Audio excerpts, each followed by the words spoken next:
So you think we should have a professional intro? Yeah, this is supposed to be our professional intro.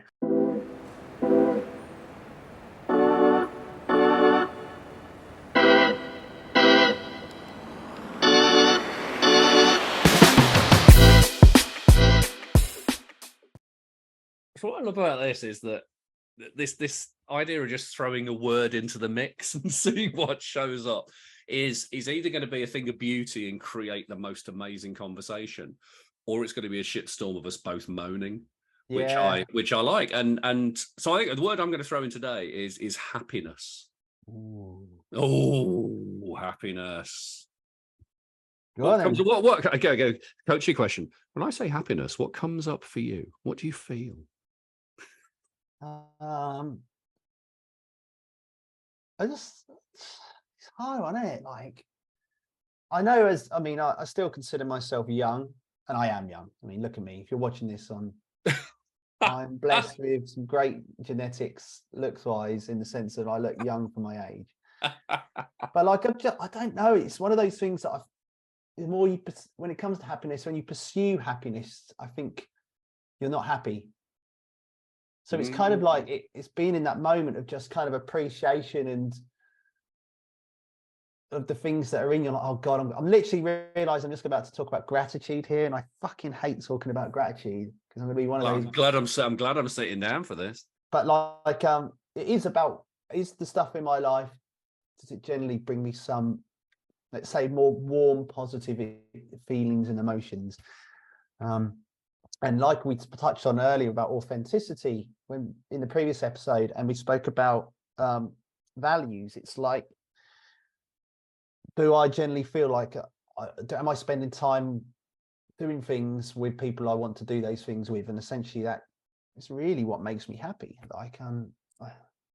I don't think it's always pursuing goals, even though the pursuit of a goal in itself, if it matters to you, can be fun and bring you happiness. And it's good to drive ourselves.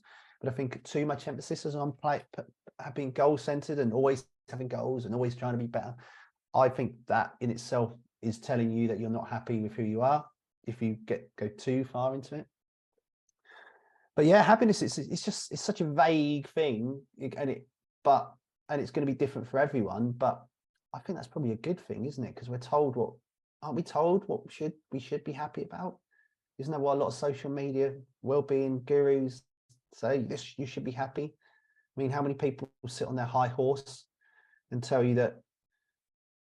And again, I'm not poo-pooing people who do this, but criticize people who drink alcohol and take drugs and say, oh well, yeah, they're bad. They're not as good as me because I don't do that anymore. And I sometimes think, well, actually, okay, yes, we know that drugs are illegal, and we know that alcohol isn't good for you. But if it's not causing you a problem and you can use those things reasonably, then that's okay, in my opinion. Again, I don't know, what's your opinion on it? I've just reeled off loads of nonsense, to be honest. But no, it's interesting because I was thinking back to a social media post I did on Facebook when I used to play there a couple of years ago, right? It was something along the lines of basically the only thing which we should meaningfully pursue is the pursuit of happiness. And that was how I felt at the time. So it was happiness was this pinnacle. We should always do what we can to aim towards it. And my thoughts have changed a little bit now that the happiness is just one state. I don't think it's about happiness. I think to be happy is a fantastic thing. But like you said, it's different for everyone else. Happiness might be 5 pints down the pub with your mates. Happiness could be, getting up and seeing a sunrise. It could be sitting there playing on the PlayStation with your kids. It could be landing a new client. It's all kinds of things. And the beautiful thing about happiness is you define what it is. Yeah. And I always think back and get kind of insufferably Buddhist on this, where I go, well, actually, happiness is not something which is externally generated. You generate it internally. Yeah. And it's down to perception, because you can have, I guarantee there's something shit going on in the world, which I look at and go, that's shit. And someone's looking at it and going, that's a really good opportunity to make money. I'm happy about that. And that's perspective. That's just based on your perspective. I think the challenge with happiness is that when we have it, we hold on to it so bloody tightly, thinking we can't have this ever go. We must have this state forever.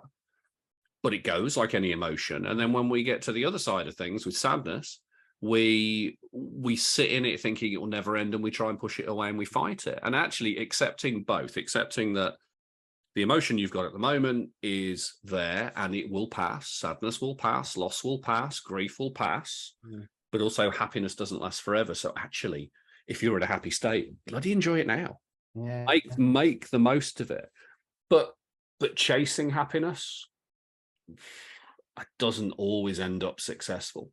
Well, I love that thing you just said about like enjoying it while it's happening now. It's something I've kind of obviously don't do it all the time, and I don't want to sound like some bloody Buddhist monk who knows it all or pretends to know it all. But like I've noticed myself in the little things, just stopping and appreciating what I'm having right now and how powerful that is. Like the other day, what was it, Thursday night? I went and played some golf. Now I'm shit at golf. I haven't played for like 18 months, but I'm all right. I can hit a ball, but most of the time I lose and they like swerve off to the right or the left, and I'm on some other fairway trying to avoid getting hit by someone else's ball while I'm trying to smash mine back onto the fairway I'm supposed to be on. But I was there just sitting, I think it was on the second hole, and it was there for two mates. And I just remember about to tee off, and I just suddenly took it, the letter sigh out, and I just thought, oh, you know what? I love this. This is nice. Just having this moment where if my life was like, not like this all the time, and I agree, don't hold on to it, but if I can spend a lot of have moments of time, glimmers, whatever you want to call them, where like I can just do this, I'm happy, like I'm content, I feel good, I feel nice. It's just nice. It's just this like warm feeling. But I think like, and it made me think about how I used to be. It's like when I was doing those things, I'm always like, oh, what have I got coming up that I need to be doing? And I think that's just a problem we have in society now. Like, how often in the well-being space do people talk about productivity? Productivity, be productive. How, morning routines. You've got to do these 10 things in the morning to set yourself up for the day so you can be a millionaire. I'm like, fucking people are just on autopilot, going, chasing this idea of happiness, chasing this idea that if they can make it as a well-being influencer or some expert in this field, that at some point I will have made it and I'll be able to be happy. And I look at that and I think, I don't think that's the answer, but that's the thing we've been told. And I get why people don't want to, not the opposite, do what maybe I'm doing, because being content and being happy with what you've got, even though people will talk about gratitude, but I don't think they really talk about it properly, is that it's almost like you're not ambitious and you're not realizing your potential if you are just content with what you've got. Like you said, if I was sitting around the pub drinking 5 pints with my mates, there's an element of me sitting there thinking, oh, but I'm supposed to be being the best version of me. I should be going on to achieve my dreams. And I'm like, but actually, I'm really happy now. And actually, not that I want to die sitting around the pub drinking 5 pints. That would be quite nice. If I was to die right now, I'd be happy. Would I have achieved everything that I want to? Maybe. I don't know if I need to achieve anything in a way like other than to look after me and my immediate family and those I care about. I think in that that brings me happiness. That brings me success. But it's weird. It's this. I do think when it comes to happiness, there's this idea that we're always told to pursue it elsewhere, and I just, again, trying not to be like this guy who thinks he can see it all, but I just see exhausted individuals who are playing this idea of portraying this person of, look, I'm happy, I'm this and this and that. And they look knackered, they're worn out, exhausted. But do they want to take that off? Do they want to let that go? Because who will they be if they're not doing that? If I went to a school right now and as a speaker, because I'm a speaker and I do occasionally go into schools, and I tell them, don't worry about focusing goals, don't worry about that, just find a few things you like with a few people you like spending your time with, that'll be a good life. Do you think they want me to come back again? They'd probably be like, but what I'm saying is probably true.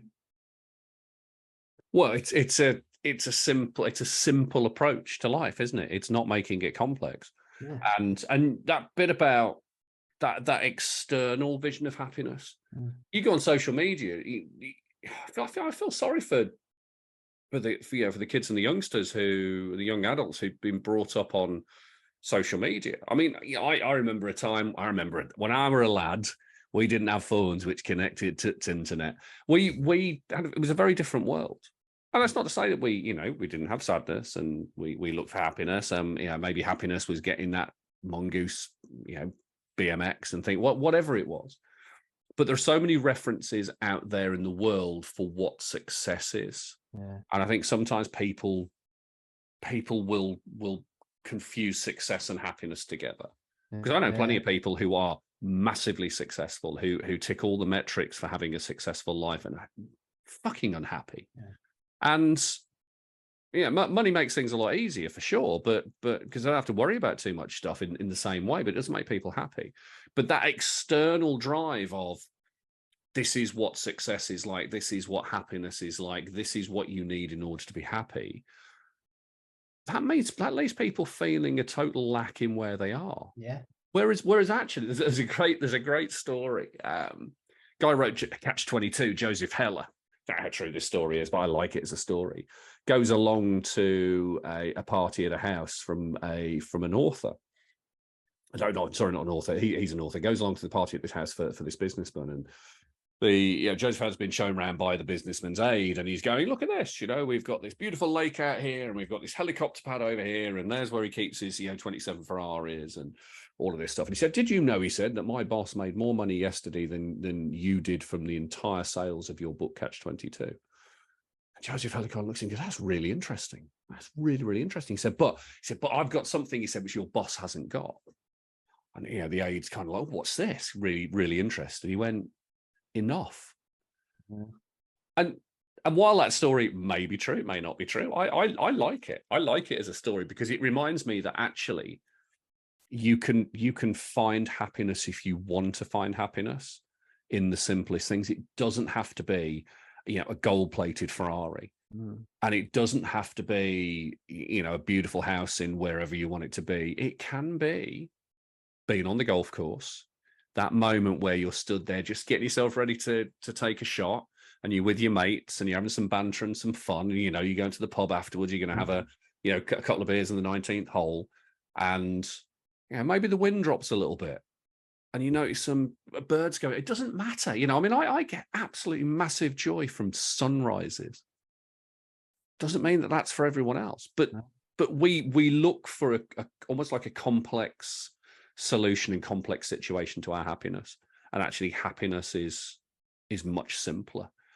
But it comes down to that whole sort of slow down, look for it, find it, and again, as we talked about with authenticity, it's what does it mean to you? What's important to you? Because if you're trying to chase happiness, which is someone else's view of happiness, fucking forget it. You're always going to be chasing, and you're always going to feel lack, and that's not happiness. That's that you might enjoy the thrill of the chase, but it's not going to leave you in a great position. Well, it's interesting you say that about success, because I actually think in today's society, we've somehow successful entrepreneurial advice and well-being advice has somehow crossed over into this, and and especially on social media, if you just look at memes, like how often do people told to do this to be super successful, but it's also like somehow become applicable to well-being, and you're like, I think that's where a lot of people go wrong. So now they're looking at success, and they're looking at that, and they're thinking, oh, I have all this money, I'm working, I have the freedom to work where I want, I'm spending half the time on the beach, I've got a fancy car, I've got like the perfect looking partner, supposedly. And like that's the level now people are aspiring to be, when actually that's just a byproduct of maybe being a bit of a wanky successful person who actually deep down inside is miserable, and so it isn't happiness, but this is what we've been sold in some quarters. And I think that's causing a lot of issues, because I think it was Stephen Bartlett said, the guy does Diary of a CEO, I think he said like goods been made to look rubbish or something like that. So, and basically said like what normal happy life, which most of us would be happy with, and this is what I was talking about earlier about just sitting around a pub makes me happy, or playing golf with my mates makes me happy. Now that's been like almost like a shame to be viewed as someone who doesn't have enough aspirations, isn't trying to be the best version of me. And I think that's where well-being advice and success advice have got merged, it's actually making people miserable because they believe their perfectly good lives are shit. And I think that's a problem. Believing that it's they're going to be a problem. perfectly good lives are shit. Well, What a weight to carry with you. Yeah. That's huge. The feeling that and you know, for some people, living a perfectly good life takes a lot of effort to get there. Yeah. You know, they maybe haven't got some qualification or some skill set. Maybe they haven't had the luck which other people haven't. A lot of success is luck. You know, it's been in the right place at the right time, maybe taking the right action. Okay, that's a lot of that. A lot is of money luck behind you usually. Well, do you know that? I mean, that as well. I mean, God, we only ever hear about the people really with this who come from nothing to something. We hear about those because that's a good story, and not knocking them if they've done it. But for a lot of people, that's unattainable. And so you go through your life going, well, actually, because I maybe have nothing, and I'm not doing what they're doing, there must be something lacking in me. Yeah. It's hard, yeah, to go to have that feeling that constantly that you're not good enough, despite working your ass off for things. And that's the problem. Hard. That's the downfall. That's the problem with social media, isn't it? I guess, and I don't want to destroy social media because there are positives to it, and if you use it intentionally and follow people who inspire you, it's good. But we're always looking at other people's lives, comparing our lives to other people, and again, comparison isn't the root of all evil. Comparison can be useful if you use it in the right way, but this is what people are looking at now, isn't it? All the time, people are like, look how amazing my life is. Look what I'm doing. And it makes us sit in our pants on the sofa or whatever, just feeling inadequate. And Have you been watching my webcam feeds again? But like, it just makes you think that. So one thing that often I hear people say, and I don't know if this is true, but what are your thoughts on like happiness is a choice? I think I would go with that. I would say that happiness is a choice. Or maybe not happiness is a choice, but you can choose how you feel about something. And in choosing how you feel about something, that gives you a huge amount of freedom. And it's back to the Viktor Frankl stuff, you know, Man's Search for Meaning, about having the last freedom is about having this ability to choose how you feel about a situation. So is happiness a choice? Yeah, I suppose it is. But at the same time, it's a difficult one, because I think it puts pressure on people to go, oh, I must choose happiness in the situation. Whereas I think there's so many other choices in that. It's a tough one. Broadly speaking, yeah, I kind of get it, but I think it's a bit more nuanced and complex than that. Yeah, because I don't like it personally, and it just can't, because suddenly we're obviously talking about happiness, because you can't choose your feelings a lot of the time. Our feelings are so unconscious. They come up from, you know, we might be triggered or something happens around us that brings up an emotion. And often we know actually when we start to question and challenge those emotions, actually we're not really changing our emotion. We're just ignoring the original emotion that's there. So how often, you know, someone who's experienced a lot of anger, you have an anger and then you go, oh, but I get to choose to be happy. Actually, probably what you're doing is just ignoring the anger that's just going to bubble away underneath there. Yeah. So actually, although yes, you can ultimately choose to be happy and how you deal with it, I don't think we can choose our feelings, emotions, because let's go back to the worst singular moment in my life was find out my mum got murdered. Well, the first thing when they told me is I burst into tears. I wasn't going to go, oh, I'm an 8-year-old boy, but even if I was a 20-year-old or a 30-year-old or a 40-year-old, I'm not going to go, I'm going to choose to be happy, because that would be completely inauthentic to how I was feeling. So when people say, I agree that we can choose things in life and our direction on the path of happiness, but I don't believe happiness is a choice in that moment. You know, I don't believe that, because I think as much as we can work with the perspective and alter our perspective of it, ultimately what is going on for us is what's going on for us, and how we feel is how we feel. And actually we know that the healthiest people are the ones who accept those feelings rather than the ones who ignore them and go, well, I should practice gratitude. I should be happy for what I've got, because that is wrong and that makes people sick. And that's why I have a problem with gratitude. I think you're spot on with that, and I think there's a couple of points to me which jump out there. One is and it's a Buddhist thing again. I think it's Buddhist anyway. I'm going to say it's Buddhist, and if Buddha doesn't like it that I'm misquoting Buddha, then Buddha can come and find me and have a word. But it's this idea that the problem isn't our thinking; it's our thinking about our thinking. So the problem isn't how we feel; it's what we make of that. So there's absolutely nothing wrong with being angry, nothing wrong with it at all. And anger is a complex spectrum of emotions, but it's the acceptance that you feel that way. And then it's understanding what you want to do with that. Yeah. How do you want to channel it? And as someone said to me, it's absolutely okay to be angry. You choose the thing you want to be angry about. And understanding that the complex emotions around why you feel that is really important. Is going back and looking at it and sitting with it and accepting it. And actually, for me, so if I felt anger about something now, and knowing my history of anger and how I've jumped from something which I think is a total injustice to destroying something. Now if I feel anger about something and I understand why I feel that anger and what it is, I actually feel happy that I've identified that. So the happiness comes from me identifying that and being able to play with it. Doesn't mean the anger goes away. It just means I get to channel it in a direction I want. So I get some happiness from that, or some contentment. But yeah, this is complex, and this isn't something which, I think when we see it on the kind of the wanky wellbeing press and social media, is that people turn around and go, if you feel this, just think happy thoughts and everything will be okay. That's fucking hard work. I mean, that's disassociation to some degree. It's not acknowledging how you feel. And while I think negativity is something which is a whole other subject, but negativity is not a great thing. We have a negativity bias. Flipping it towards this toxic positivity is not good either. And I say to clients, okay, where's the positive in this? Where's the benefit from this? What can you learn from it? With work, something happens, you can probably see a positive or a learning point in that moment, that kind of reflection, in action. But if you're doing it first of all, it might take you years. I'm still looking at things which happened to me years ago going, okay, now I can take something from that which I can use. But to kind of throw it out there and go, you can feel happy in any situation. It's all the 6 inch between your ears. It's all mindset.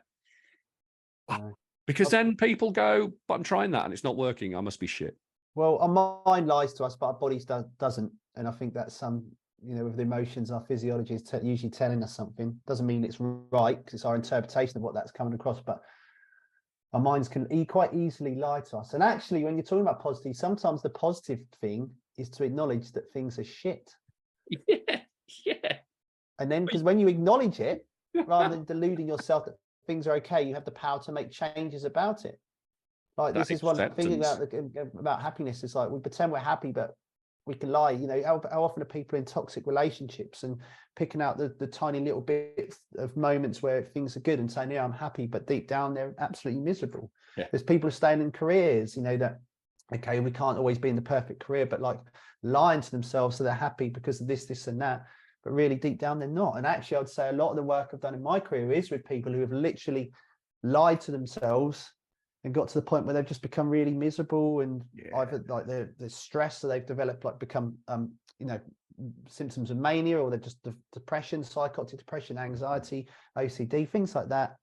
And it's usually because deep down we're pretending to be happy when really we're not, and it's actually acknowledgement that we're not happy that we can actually then make the changes to make ourselves happy.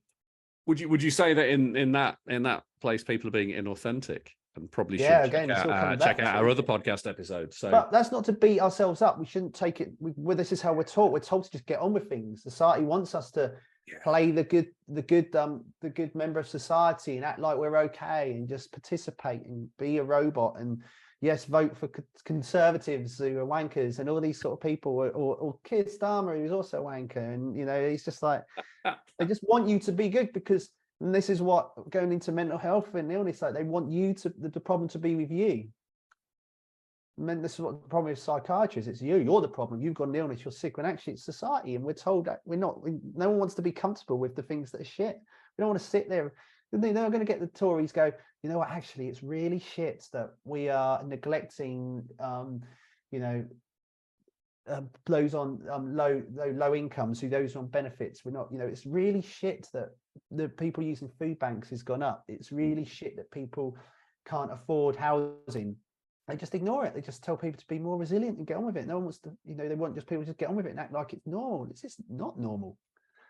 So actually, when it, sorry, I'm deviating slightly there, but the thing is, like, when it comes to happiness, I think the key to happiness is actually knowing when you're not, so you can make the changes, if possible, to then identify what will make you happy, rather than pretending by making happiness as a choice. It's not. That's probably the takeaway message, isn't it? Yeah. Like, it's okay to admit you're not okay, and then look at that and say, what can I possibly do to change it, if anything at all, and then make those steps to change it. Yeah, and not use an external reference point for your happiness. Yeah, like, try and enjoy the journey. Try and find things right now. This is like whenever I'm working with people, like in mental health, this is what, again, everyone unless you've actually got skin in the game of working with people in the absolute worst situation, I think we can all automatically, can say that, oh, the key to it is to find purpose, like these big, huge things. And I know we've spoken about purpose before, but actually sometimes it's just about doing something now that you enjoy, or has a reason, gives you makes you feel like you're important in some way, shape or form. Little things like that consistently backed up over time will make you create a good life. You know, if I was working with someone who literally just necked 60 paracetamol tablets and we're in hospital, and, you know, luckily they were found or whatever, and then we were working from that moment forward to get them back to a healthier place, to a happier place, we'd just be doing simple things, little things, daily step, you know, whatever that is for them, that makes them feel like life is worth living. And it doesn't have to be something grand. Happiness isn't like found like an external point. It's like what you do now. And if that was someone sitting on the front of the PlayStation for 6 hours and then walking their dog and eating a pot noodle, then who am I to tell them that that's wrong? So literally, it is not an external point. We should do what we do now. Build our lives now around things that make us feel good. Like, and if you want to achieve an external goal, for example, then you have to do that. That's your support network. That's your safety net that catches you when things knock you down. You don't wait till you've got $1 million in the bank before you start building healthy relationships and start looking after your health, and you start having fun with your friends and things like that. You do it now so you can get to that goal. But people think like that's the get there and then I'll be happy, but you won't. Bet you. Anyway, there you go. I can't add anything to that at all. That was just beautiful. Thank you. Right, we better get ready to do another one. So we'll see you on the next one. So you've been listening to Alex and Dave. And we couldn't actually think of a way to finish off each episode. So Alex is doing his version of Careless Whisper for your listening pleasure. But if you've enjoyed today's episode and you like Alex's musical interlude, then come and tell us. You can find us online somewhere. And if you like what we do, 5-star review would always be good. And share the love.